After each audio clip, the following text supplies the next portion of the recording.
نواصل دائما مع اللقاءات، ويحضر معنا الآن رابح ماجار أسطورة كرة القدم الجزائرية من بين الحاضرين في حفل قرعة دوري أبطال إفريقيا وكأس الاتحاد الإفريقي، وسيكون أيضا من بين الذين سينشطون هذا الحفل هنا لأول مرة. سيد رابح ماجار، مرحبا بك في بين سبورت. مرحبا بك ونحييكم وشكرا على الدعوة.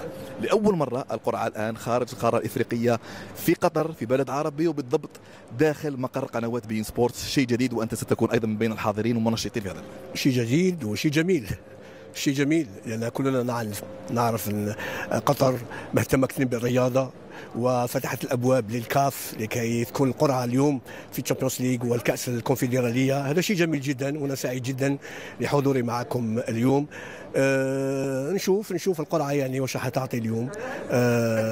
نشوف الانديه الجزائريه في الشامبيونز ليج. عندنا مولوديه الجزائر، نتمنى له كل التوفيق ان شاء الله. ايضا كاس الكونفدراليه، سي اس اي قسنطين والاتحاد العاصمه، يعني ان شاء الله نتمنى لهم كل التوفيق. التكهن سيكون صعب جدا لان كره القدم ليست علوم دقيقه، لهذا المنافسه ستكون كبيره والطموح يكون كبير، واحنا دائما نشجع كره القدم. ان شاء الله نتمنى كل التوفيق لك كابتن رابح ماجار. والانديه الجزائريه حاضره بثلاثه اليوم. نعم ثلاثه، نتمنى لهم كل التوفيق ان شاء الله. كما قلت لك اتحاد العاصمه وسي اس قسنطين ومولوديه الجزائر هما لي زومباسادور تاع بلادنا، سفراء الكره الجزائريه. نتمنى لهم كل التوفيق والذهاب البعيد في هذه البطوله ان شاء الله. كل التوفيق لك ايضا، شكرا جزيلا. شكرا الله يسلمك. اذا كان معنا اسطوره كره القدم الجزائريه رابح ماجار هنا من مقر قنوات بي سبورت.